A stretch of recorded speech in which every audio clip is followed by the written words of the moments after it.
CBN Campo Grande. Oferecimento Unimed Campo Grande. Cuidar de você. Esse é o plano. Unigran Capital. Parceira em todos os momentos. Venha para melhor. Unigran e Saraiva de Resende. Conheça em Campo Grande a construtora acima das expectativas. 9h42. O Código de Defesa do Consumidor completou 30 anos. Mas aí vem as perguntas. O que avançou nesse período, né? O que ainda precisa melhorar? Como está o consumidor em relação aos seus direitos? Ele consegue enxergar com mais nitidez? Ele vai atrás dos seus direitos? Esse é um dos assuntos de hoje do quadro CBN Direito, aqui do CBN Campo Grande. E a nossa conversa é com o Alex Santos, advogado especialista em direito do consumidor. Alex, primeiramente, muito bom dia, seja bem-vindo à Rádio CBN. Bom dia, Ginês, bom dia a toda a equipe, todos ouvintes da CBN, e é um grande prazer estar aqui falando de direito do consumidor com vocês. Quando a gente fala de Código de Defesa do Consumidor, a gente sempre destaca que é um dos códigos mais avançados do mundo em relação à proteção ao direito do consumidor e que já tem 30 anos.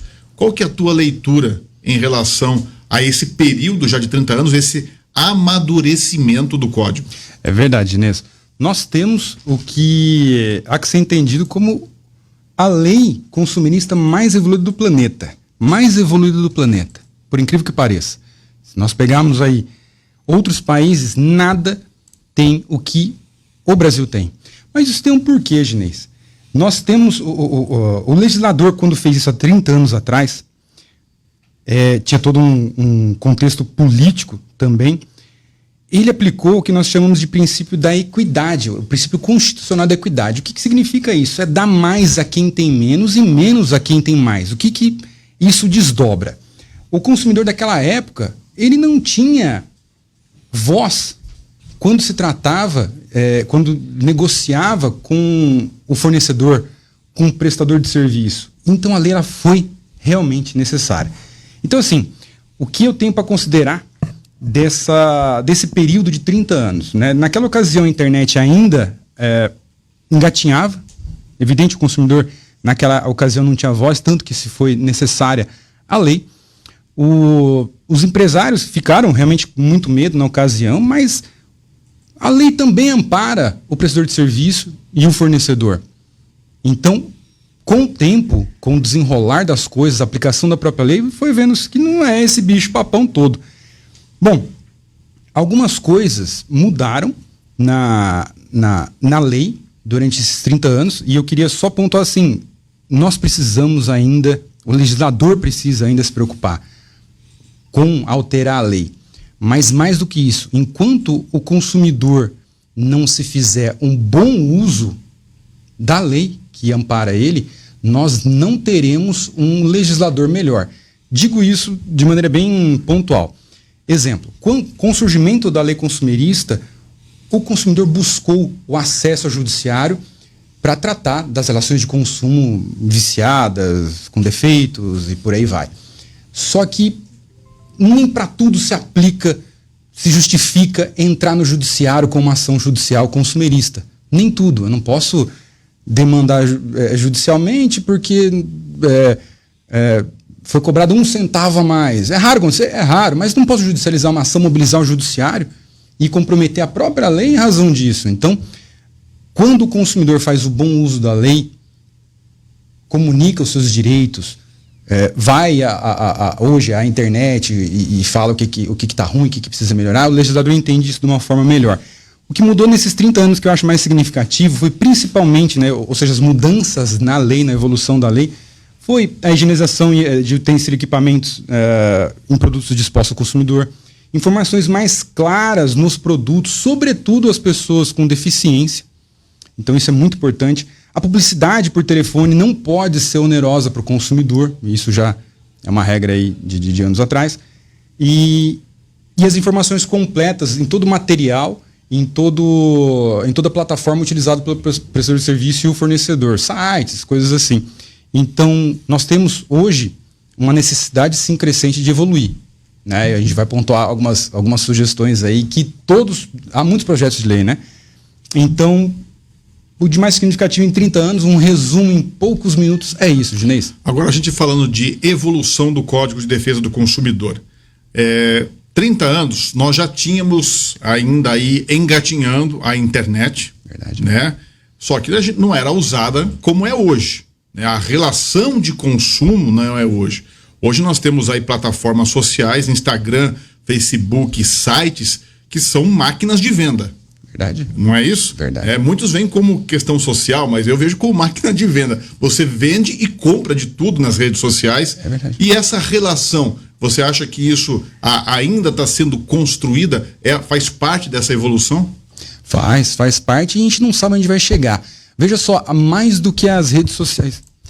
Nós temos também, por exemplo, as formas de pagamento. Elas são transitórias, Ginês. Elas não vão parar somente no pagamento instantâneo pelo celular. Daqui a pouco, já temos a próxima já em prática de pagar pelo relógio. Nós temos o NFC, né? Então, até mesmo as formas de pagar, não só de comprar, que depende de uma análise comportamental. Mas que envolve o consumidor também. Que envolve o consumidor também. Então, a gente não sabe onde isso vai parar. A lei que nós temos, de 30 anos atrás, ela ainda é atual. Lógico que há muitos anos a gente não vê uma mudança significativa nela, mas ela é muito atual.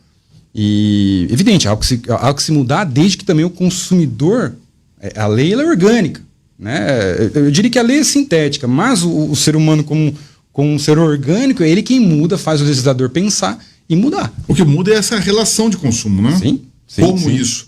Agora, você disse uma coisa interessante, Alex, que é a questão que a lei é sintética, ela é de 30 anos, mas ela é uma lei atual.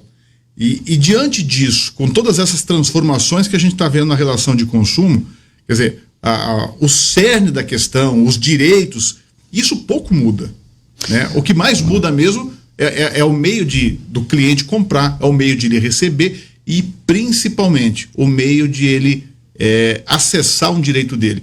A gente percebe hoje muitas empresas, né, pelo menos, não sei se todas levam a sério, mas muitas colocam à disposição um saque.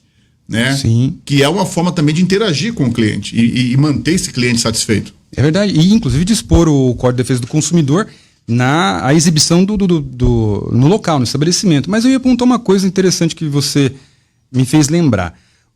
Há 30 anos atrás, quando a lei surgiu, o consumidor bateu as portas do judiciário para poder demandar ações judiciais que envolviam uma relação de consumo defeituosa.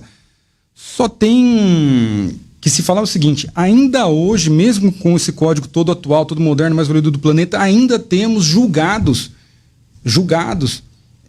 STJ aplicando julgamentos que se baseiam, se fundamentam em garantias e princípios, ou seja, garantias e princípios não são artigos de lei.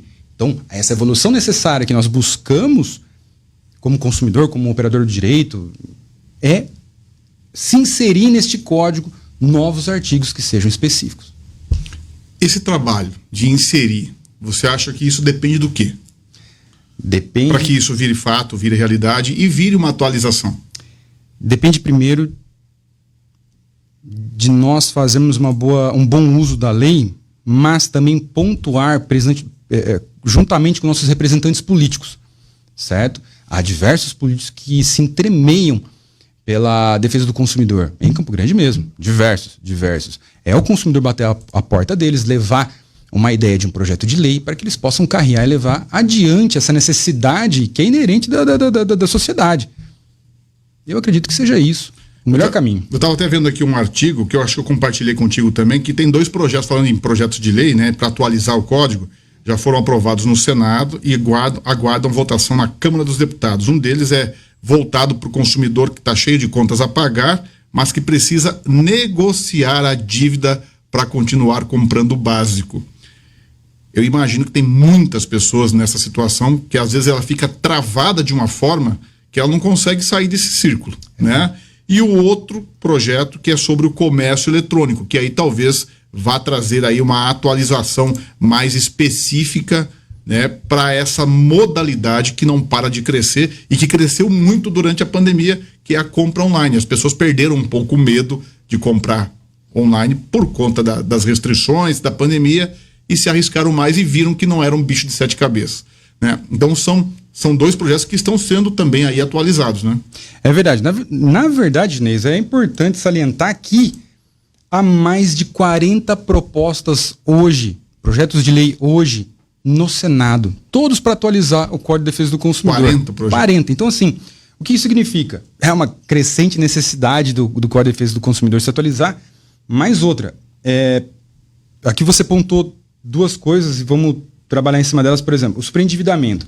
O que nós temos hoje de julgados, com base em princípios e garantias e não com artigo, no superendividamento, é somente assistindo o servidor público aposentado e pensionista, para limitar eles a 30% da renda, para não comprometê-los enormemente na sua subsistência. Então, neste ponto, esse projeto de lei já amplia os abrangidos já por esses julgados destinados a essas pessoas, mas para consumidores regulares. Esse projeto de lei, por exemplo, ele fala muito de um plano de pagamento, até porque o superendividamento, ele é algo comportamental, não é uma lei que vai mudar, não é uma lei, é uma política que eu digo no sentido de uma política de consumo. Então, às vezes, ceder menos crédito para quem tem menos score. Visando a preservação. A preservação, porque senão a pessoa vai se afundar, o consumidor vai se afundar. E quem se ampara na lei não quer ver o melhor do cidadão, do tutelado. Então, nós temos que ter políticas também com alterações, não só isso. Você disse também com relação à mudança das formas de pagamento. Meu pai e minha mãe não faziam compras até o ano passado via celular. E hoje, com o celular, a gente compra o que quiser. Faz compra no mercado, a passagem aérea há muitos anos, enfim, todas as modalidades. Isso tem que ser amparado, porque a gente não pode esquecer, tem as inseguranças. Quem fica responsável? Exatamente. Como que eu faço prova que entrou um vírus no meu celular? Não, e às vezes você está comprando, vamos falar de comida, que é coisa boa, né? Isso. É coisa boa. Hoje, na pandemia, quantas pessoas não passaram a comprar comida por aplicativo? Exato. Aí dá algum problema. O problema é do aplicativo, é do fornecedor que está oferecendo a comida, é do entregador que não trouxe a maquininha, enfim, é de quem? Então, quando fica uma fronteira meio sem limitação, a gente fica difícil de enxergar o direito do consumidor nesse círculo todo de envolvimento, né? Lembrando também que todas as informações devem ser claras e precisas. E quando o consumidor tiver qualquer tipo de problema, seja mesmo com um aplicativo de compra de comida, ele deve buscar se amparar a sua reclamação primeiramente. Ou seja, hoje tem uma plataforma excelente que é o consumidor.gov.br. Qualquer consumidor pode ir lá se cadastrar, fazer sua reclamação, por menor ou maior que seja. E isso não é levar uma ação judicial ao judiciário, isso é refazer a sua reclamação. Nós temos grupos de rede social, nós temos uma ampla forma de reclamar e fazer com que as coisas mudem. Reforça o site de novo. Consumidor.gov.br. Consumidor.gov.br. É da União. É da União. É da União. E tem informações ali importantíssimas. Importantíssimas. Na verdade, não só informações, mas também as reclamações são geradas um protocolo e levado a cabo a solução.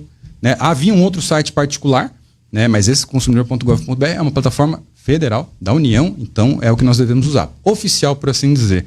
Então, tudo isso, as reclamações, elas vão acabar mudando as relações de consumo. É legal pontuar também, assim, dentre essas 40 propostas que temos aí no projeto de lei que temos no Senado, não só sobre o superendividamento, mas também temos, por exemplo, sanções às práticas de sobrepreço. Essas sanções às práticas de sobrepreço é o caso hoje do arroz, mas já foi o do tomate e também é o da gasolina. Como é que fica as fiscalizações? Só vai colocar ao PROCON essa responsabilidade? O cidadão não pode fazer nada? Como é que é? Então, há um projeto de lei como esse. Também nós temos que, diante dessa nova modalidade, vamos chamar desse novo aspecto social pandêmico, nós temos que... um projeto de lei que ampare também o fornecedor prestador de serviço nas adequações dos estabelecimentos para não privilegiar as doenças infecto-contagiosas. As cobranças por telefone, marketing por telefone, Ginês, é impressionante. Eu conheço pessoas que recebem 100 ligações por dia de cobrança. Uma única. Aquele consumidor ia lembrar de pagar aquela conta, mas mais de 100. É impossível. Então, impossível. tem esses projetos de lei que lá tramitam, eles precisam ser levados a cabo, mas tem que ter um interesse, tem que ter vontade. Eu conversei com o Alex Santos, advogado especialista em direito do consumidor. Foi a nossa conversa desta terça no quadro CBN Direito. Alex, obrigado pelas informações, pela presença aqui na CBN. Muito obrigado, Ginês, ouvintes, toda a equipe, e um grande abraço a todos. Até a próxima. Até a próxima. 9h57. CBN Campo Grande. Oferecimento Unimed Campo Grande. Cuidar de você. Esse é o plano. Unigran Capital. Parceira em todos os momentos. Venha para melhor. Unigran e Saraiva de Resende. Conheça em Campo Grande a construtora acima das expectativas.